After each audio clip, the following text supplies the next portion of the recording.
Iraq के प्रधानमंत्री नूरी अल Maliki ने कहा है कि इराक के कई हिस्सों पर कब्जा करने वाले सुन्नी चरमपंथियों को पीछे धकेलने के लिए सैन्य कार्रवाई के साथ ही राजनीतिक उपाय भी जरूरी है।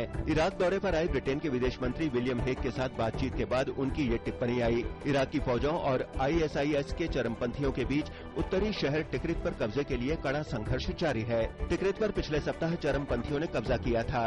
इराक में जारी उग्रवादी हिंसा में अब तक 1000 से ज्यादा लोगों की जान जा चुकी है और 5 लाख से ज्यादा लोग विस्थापित हुए हैं। इराक में गुरुवार को हिंसा की अलग अलग घटनाओं में कम से कम 27 लोगों की मौत हो गई, जबकि 90 लोग घायल हो गए।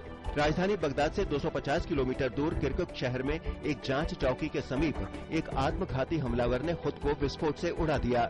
विस्फोट में 5 लोगों की मौत हो गई और 17 लोग घायल हो गए। एक अन्य घटना में बगदाद के दक्षिणी हिस्से में एक व्यस्ततम बाजार में मोर्टार हमले में 12 लोगों की मौत हो गई और 46 लोग घायल हो गए। पूर्वी यमन के सेयून हवाई अड्डे पर उग्रवादी संगठन अल कायदा ने गुरुवार को हमला कर हवाई अड्डे के एक हिस्से पर कब्जा कर लिया। सुरक्षा अधिकारियों ने बताया कि हवाई अड्डे पर हमले के साथ ही उग्रवादियों ने विस्फोटकों से लदा एक ट्रक हद्रामौत के सैन्य अड्डे के फाटक में घुसा दिया। इसके विस्फोट से 2 सैनिक मारे गए।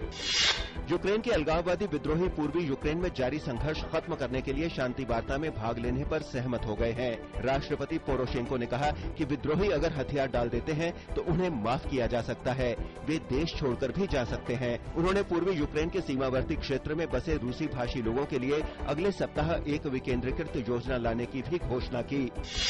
अमेरिकी राष्ट्रपति बराक ओबामा ने सीरियाई विद्रोहियों की मदद के लिए देश की संसद से 50 करोड़ अमेरिकी डॉलर मंजूर करने का आग्रह किया है। ओबामा के मुताबिक ये धनराशि उन विद्रोहियों के प्रशिक्षण और हथियार खरीदने पर खर्च की जाएगी जो सीरियाई राष्ट्रपति बशर अल असद को सत्ता से बेदखल करने के लिए लड़ रहे हैं।